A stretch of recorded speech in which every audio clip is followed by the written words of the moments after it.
with the Honorable Judge Bill Sperlazza. I'd like to welcome you. Thank you for having me. I'm happy to be here. Sure. And it's all about, letting people know who the judge is. Mm-hmm. Often they see him behind the bench and this, that, and the other, but you really don't get to know the person. Yeah. And so that's what we're going to be kind of concentrating on with this conversation. And so let's start off in the beginning. Yeah. Born in Columbus, or where were you born? I was born in a town called Girard. It's on the north side of Youngstown. Okay. I grew up there. I went to a high school called Girard High School, of course, and then I went to college at Youngstown State University. Oh, wow. My dad worked at the university. He went to Youngstown State and played football there as a young guy, and got a job there as a student and stayed there for his entire career. So I grew up around Youngstown State University on that north side of Youngstown. Okay. So that's where my family's from, Youngstown. Oh, are they? I didn't know and that. my wife's family's from Youngstown. All right. Okay. Very familiar with Youngstown. Now we're getting there. Yeah. Yeah. So great place. Happy to have been raised there. Great place to be raised. Learned a lot, certainly about work ethic and toughness. Yes. And the importance of so many things that we talk about a lot on the campaign trail and things of that nature. But good upbringing, great parents, yeah. Great atmosphere, great friends growing up in Girard and going to Youngstown State University. And that was my upbringing until about 2003 when I moved here to Columbus to go to law school at the Ohio State University. Okay, so what was the choice? Why did you choose to go to the Ohio State University? So, I know we're going to talk about this a little bit later, but basketball was a big part of my life, both as a player, as a very young man, but probably more so even as a coach. And I always talk to my kids that I coach about being competitive and how you are going to be the best you can be when you put yourself around people who can challenge you. And the analogy I would always use is if you walk to the park today and there's two courts, two games going on, two courts, and at the first court, if you went and played over there, you'd be the best player. And you'd score a lot of baskets and you'd have a lot of fun. And on that second court, you'd be the 10th best player. And to get a basket's going to be tough, and you're going to have to sprint and run and work and grind just to survive and just to compete. Right. What court would you go to? And they're both fine courts to go to. I'd go to court two, and I like people that will go to court two. I want to go somewhere where you are challenged. Right. And as much as I am sure I would have been challenged anywhere, the Ohio State University had a challenging legal program, and I wanted to go and sit in classrooms with the best that I could be around and see if I could compete and see if I could achieve in a world where everybody had high academic standards. Yeah. And so that's really the biggest reason. And it was close enough to home so that I could get to my mom and dad and they could come back and see me. Right now. So, and growing up in Youngstown, in some areas is tougher than others, right? And so yeah, I'm sure you were challenged just growing up. But let me ask you, you kind of led on to some young people. Yeah. And so I understand you played a little basketball, but also you like to coach basketball. Sure. Yeah. How'd you get into all of that? Well, I certainly played as a high school kid, and I attempted to walk on at Youngstown State University. I knew the coaches there very well, and I spent 3 months with the team at Youngstown State University as a walk-on, to be clear. And I tore the ACL in my right leg, so I had a pretty intense injury. Right. And I wasn't recovering well. I probably wasn't, to be frank, doing the right things at 17 and 18 years old to get it properly healed and recovered. And I was struggling physically. One day I just realized I can't keep doing this, and it's funny because I remember the day where I realized that I was at the football field. We were at the track for conditioning work, and I remember the day after the end of the workout thinking, this isn't getting better. This is only getting worse. I thought it would get better, and so I ended up no longer playing basketball. And pretty soon thereafter, my high school coach and I touched a base, and he said, why don't you come coach? I coached younger kids while I was in high school on Saturday mornings, and I always enjoyed it. So I started as an 18-year-old coaching junior high kids who were 13 or 14 years old, 12 or 13 years old, so they weren't that much younger than me. But that's how I started, and I enjoyed it. I really fell in love with it. And while I was in Youngstown, I finished my coaching career there as the varsity assistant for the boys team. I worked my way up a bit.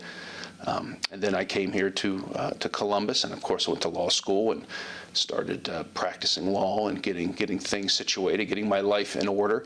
And once I sort of had my career in place, I said, I want to start coaching basketball again. Right. So I kind of scoured around thinking, that could be I'll be a 7th grade coach, an 8th grade coach. I didn't care. I'd have been happy to do anything.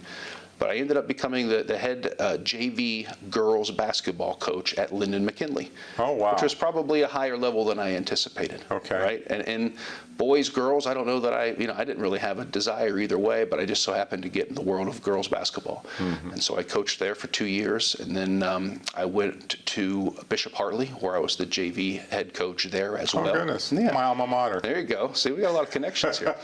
Yeah. And then I enjoyed it at Bishop Hartley, but I started getting to the point where I just wanted to keep moving up. And I applied to be the head coach at a couple of programs. I ended up being hired as the head girls basketball coach at Thomas Worthington High School, where I spent a couple seasons there. It's a big program. Yeah. It's a big job. Yes, it is. So that's sort of the beginning and the end of my coaching career. Well, I wouldn't say the end, but at least where we're at now. Right, this minute, right. But it's a lot of fun. I enjoy it almost as much as playing.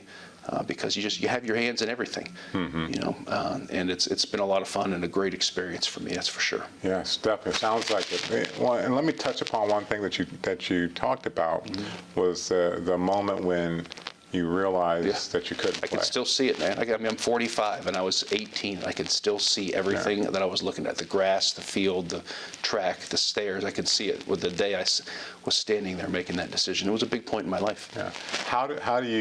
How were you dealing with that? Because it's a time where you're saying, I can't play something that I love. And how, because there's so many people out there that have some adversity and have to, how do they overcome that adversity? So how did you overcome that in your mind that I can't play anymore? It was not easy. I think that here we are in 2025, and I think there's a lot of awareness everywhere, be it with our youth or other folks, about mental health. Probably not so in 1998 as much, and certainly not in Youngstown where we were at, right? But I would imagine I was having probably some mental health struggles with it because it meant so much to me, and it was being taken from me. And it's probably the first time I learned life isn't fair, because I felt like I didn't do anything to deserve it. Right? And the truth is, I was a okay student in high school. I wasn't going to impress you that much, but 3-something. I wasn't any valedictorian or anything like that, but I was solid. But just about the same time where I was struggling with my health and struggling being able to continue to play at that level, Right. We were on quarters at Youngstown State, so we got report cards early, right? Yes. And I had 4 classes and I got 4 A's. And, I didn't know that I could do something like that. And that was really, that all gelled together where I said, it's time to take on a new challenge. So while I don't, I openly admit that I was probably struggling with some mental health issues. Right. Because I was losing something that was so important to me, because I was so frustrated by how I lost it. There was also a new door opening to me where I thought, you can probably take this drive and this desire to work and succeed and transfer it to academics and maybe be able to get into a law school somewhere and go to law school. Because before that, I didn't know that I was capable. But I think at that point I learned I could be, and so that helped me handle it when I was struggling the most mentally or emotionally. Wow. So then you transitioned that inner strength and drive into law school, but why law school? Was there someone that, was it in the family? What was it about law school that you said, this is the direction I'm going? Absolutely. Yeah, there was. And it's funny because, I only knew one lawyer, period. I didn't know any others. But my dad had a friend, his name was Pat Fire, who is still a friend and is still practices law in Mahoning County, and where Youngstown is. And they were fishing buddies. They would bass fish together. And he became a great friend and somebody I always looked up to. And he was the lawyer, that we knew. And he was a great guy. I loved him. I admired him. I looked up to him. I still do. I'm talking past tense. I still do. Yeah. And the thing that resonated with me was anytime somebody got in trouble, or anytime somebody had been, maybe wronged or hurt, it was call Pat Fire. Pat with his, anytime somebody seemed to need help, maybe at a higher level, but help, then it was call him. And I think after seeing that long enough, I just thought, I want to be the person that people call when they need help. That's probably the most succinct way to put it. Yes. I want to be the person that people call when they need help.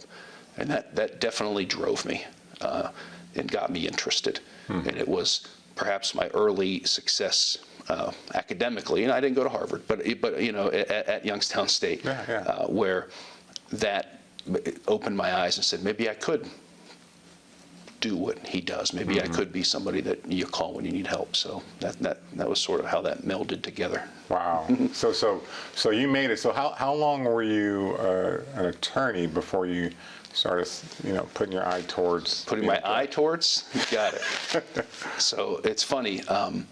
So of course, I worked, when I was in law school, I got hired by Columbus City Attorney Richard C. Pfeiffer Jr., Rick Pfeiffer, who became, and still is, a great friend and one of my very most important mentors in my life. To this day, he still is. So I worked in the prosecutor's office, the prosecutor's division of the city attorney's office, and I was a prosecutor. And then I moved to something called our zone initiative, or our zone unit, which we could talk about later if you want to. But in a nutshell, I worked in environmental court for 6 or 7 years. And it's funny, I won't name the person, who's a dear friend of mine and a judge now, but about the time where the environmental judge at the time, Dan Hawkins, great guy, was going to run to be a judge here in Common Pleas before he moved on to the Supreme Court. And so that meant the environmental court bench was opening, And I remember I spoke with a very, very good friend of mine who was logically he or I should run for it. And but he was older than me, and again, another mentor to me, and I said, well, if you want it, you should run for it. And he said, I'm going to do it. So I, in response, happily, started applying to be a head basketball coach. And then, so I got this head basketball job at Thomas Worthington High School, which is a big job, okay? Yeah. And then some months later, that gentleman decided not to run. So I thought, man, I took on this tremendous responsibility, and now I'm going to try to run for environmental court judge. And I did. I was very, again, you talk about the great professional honors in your life. I was quite honored to have the opportunity by our Franklin County Democratic Party here to give me the opportunity to run for environmental court judge. And we did that in 2019, and we didn't win. We had a very, very tough opponent, and we lost by like 3%. In a race that I think we probably should have won, but there's things out there that you can't control, and look, it was tough. I would say it was probably very, very, very high in the toughest moments of my life, if not the toughest. And I don't know that I would have been able to handle it had I not been required to handle such diversity when I was young. Right. If I was not required to handle such adversity, I should say, when I was young, in the way that we talked about, just now. So it was tough, but we regrouped, kept working for Mr. Pfeiffer. Mr. Klein came along, Zach Klein, and became the city attorney. He was another great mentor and a great boss who helped me a lot along the way. And we ran again in 2022 for this seat, and we were successful. And here we are, and 2.5 years later, still going. Okay. Hopefully get a few more terms under our belt. Yes, yes. Well, in what you have said, though, it speaks to your resilience, for one. But then secondly, when we're talking about those who mentored you, do you feel that need or are you already, how do you mentor others to kind of follow in your footsteps? Or, I know you can't probably coach at the same time or what have you, but what are you doing along those lines? Yeah. I'll be honest with you. At 45 years old, while not the oldest judge, probably certainly in that group of 5 or 6 of the younger judges right now. I don't know what it shakes out to be. I don't know that I'm ready to mentor somebody who wants to become a judge. But I certainly speak with a lot of people who are considering running for office, because I have twice now, and I've run countywide twice. against tough opponents. So, and I've lost one and I've won one. And so I think that creates a situation where I can be helpful to people because, these aren't unopposed races. You're right. These are against very good, very strong opponents. And like I said, I've been on both sides. I didn't win them all, So sometimes you think you know everything when you win every race, right?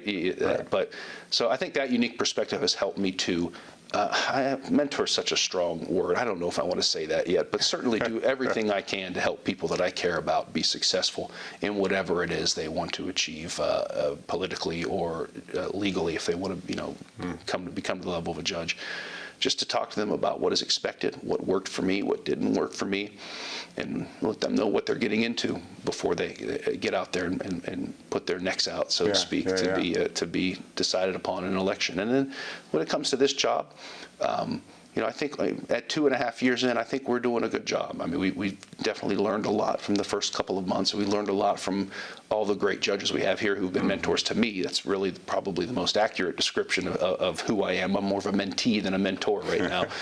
But we've definitely, I think, are doing a good job. And I think that the way we do things is in the procedures and policies we have in place is probably something that others can aspire to, and we've helped some people kind of see how we organize and how we do things, and I look forward to someday being somebody that is respected and tenured enough to be looked up to as a role model. Right. Well, and I think you do yourself a disservice because I think by being in the position and all that you've gone through, you're that role model, and I think you're mentoring people that you don't even know that you're mentoring. Yeah. Right, because they're watching you as you matriculate through your next stage of what you're doing, and so kudos to that. I appreciate that. Continue doing that. But the job is something that also, we talked about mental health. How do you? Because I'm sure there's cases that are heavy or long and this, that, and the other, and that I can see can really affect your mental health and really pull upon your support system to be able to help you through that. How do you deal with that? And I know you have a family, and how do you make it through to the next court? Yeah, I only know one way. Okay, and to me, effort and preparedness and diligence is the way that you become, more comfortable in every way. And so when I am, struggling, because some of the decisions are heavy, and I take no pleasure, and no matter what the situation is, I will never enjoy, taking somebody's freedom. Because typically you're taking somebody's freedom because that person fundamentally negatively affected or ruined or terminated somebody's life, and it's deserved, but you are also, for lack of a better word, ruining somebody else's life that day when you put that person in jail or for some time or in prison for an extended period of time or life. So they're heavy and it's hard. But for me, it's about putting a process in place, following the process, and on many occasions, I will take a case that I'm going to sentence that I know is tough, that I know is emotionally tough, and I will go through my process, and that could take an hour or two, depending on how complex the situation is. And then I'll come to my conclusion, and then I'll put it to the side, and then next week, I'll do the same thing again. The same thing with a blank notebook again a second time. Right. And I want to see how those two decisions come out. Are they the same? Are they different? And if they're different, we better start figuring out why. So I guess the short answer to your question is, I believe if I work hard enough and I prepare and I don't skip any steps, that what I'm doing is right. And so any struggle you have emotionally or mentally or just whatever it might be, I can rest on the fact that I know that my effort is tremendous, that not only do we have processes in place to be successful, but we're not afraid to change them the minute we realize there's better ones. And I think at any time that I do that, I feel as though what we're coming to, our answer, our conclusion, is as close to right as a human being can be, because we won't skip steps, and we won't shortchange the work. That's how I do it. Yeah. Other people do it differently. That's how I do it. Right, but you're very systematic. Yeah.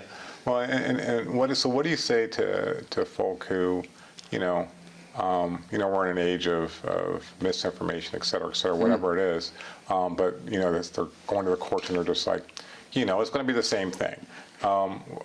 What do you say to them to reassure them that you're going to give them, a fair shot? You're going to listen to all of their, all the information. What do you say to them? Well, I think the first thing I do is I'm just tremendously honest with them, and not afraid to say things out loud in court that are true, that are part of our process. And I hope this doesn't come off the wrong way, but I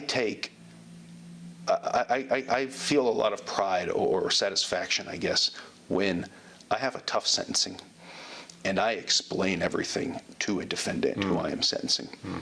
And it's happened plenty of times where you see a defendant, essentially, to put it succinctly, not necessarily happy with my sentence, but they understand why. To never let a defendant see you, or anybody really see you operate out of anger or out of emotion, is important. And to be frank, I think some sympathy towards that person is more helpful in making everybody in the room understand why what is happening is happening. So I try to make sure anybody who comes to my court, be it a defendant or a witness or a victim or anybody, I'm going to be truthful with them. I'm going to tell them everything that I'm doing. I'm going to tell them why I'm doing it. I might even tell them a few of the reasons I considered not doing it. Okay? But they're never going to see me operate out of emotion, out of anger. They're going to understand that there's good reason for what I'm doing, and plenty of them, are going to end up saying, I don't like what he did, but I understand why. Right. And that's the goal. It's not always attainable, but that's the goal. If everybody can leave that room, at the very least, saying, I don't like what he did, but I understand why, then I feel like I've done my job, and I hope I've made their time in a courthouse, which for you and I is common, but for others, is maybe a once in a lifetime visit, or something like that. And can make an impression, just a lifetime impression. Yeah, I'll never forget it, right? And then I hope at the end I could at least give them clarity, some understanding, and probably more important than anything, the sense that a decision was come to on their case based on a reasonable person looking at everything, and without emotion or bias or sympathy or prejudice or anything like this, making a decision that makes sense based on the facts that we have available to us. Okay, so yeah, that definitely speaks to really allowing someone to better understand. Because so often, if they walk away and they're still upset and because they didn't get their questions answered, this, that, and the other. So it's good that you take that time to make sure that they understand. So switching gears, real quick, because I think we have a couple of minutes left. But but we talked about mental health, and I just got to know, you being a Dallas Cowboy fan. It's tough. It's tougher on my mental health than any injury I've ever had. I see that you have burial statuettes of the Dallas Cowboys. Yeah. How did you come about with Dallas, being a fan of the Dallas Cowboys? I did not have a choice. My father was a Dallas Cowboys fan and raised me and to be a Cowboys fan, and I am now doing the same terrible thing he did, which is raising my children to be Dallas Cowboy fans as well. So no, it's fun, but it's it's sports. It's insignificant. It's a small thing. Yes. But it's a cool thing to bond over. It's I've spent many games, be it Youngstown State football games, Ohio State football games, Dallas Cowboy games, whatever they might be, TV or in person, with my dad, watching games, talking about players, talking about seasons, and we smart people understand that this isn't live or die, right? But it's fun, and it creates a bond and it strengthened an already very strong bond with my dad that I had, And that's why I do it with my kids. Is, Yeah. I want them to, I want us to wear T-shirts that match, and I want us to talk about the team. And it's just Right. a great way, I think, for parents and children and friends and brothers and sisters to sort of have something to bond about or commiserate about in my situation. Well, the biggest thing that I see and what I'm hearing from you also on that is that you're creating memories. Yeah. And there is nothing like memories that you can create with your family and your kids that live on. Yeah. Right? Because you'll always think back to, remember that game and we did this or Yeah. this, that, and the other. So that's good stuff. Yeah. And I'm sure that helps with your mental health and overall understanding what's important, truly important in life is those that are around you. Yep. No doubt. Judge, we appreciate your time. Appreciate you, man. All right. Thank you. Take care.